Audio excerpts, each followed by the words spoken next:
светейника за осветеност и присъствие, които се монтират на тавана. През деня датчика за осветеност регистрира светлината в стаята и не допуска включването на електрическите лампи.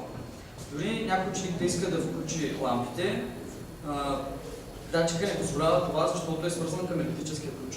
При положение, че светлината не е достатъчна, информация се предава на втория датчик за присъствие. Ако стаята влезнат ученици или учител, осветлението се включва автоматично. Когато часът свърши и всички напуснат стаята, дори да пропуснат да угасят осветлението, датчика за присъствие регистрира, че в стаята няма никой и автоматично изключва осветлението. В нашата гимназия има близо 20 стаи. Училищата в Шумен са не по-малко от 20, а в България те са хиляди. Ако продължението на тази идея се мултиплицира, ще се спести голямо количество електрическа енергия. Затова е необходимо Министерството на образованието или може Министерството на регионалното развитие да отворят програмите, които училищата да кандидатстват със своите проекти. Спестяването на енергия ще означава, че ще се изгарят по-малко горива, ще се изхвърлят в атмосферата по-малко вредни газове и ще се смекчат промените на климатичните особености. Браво!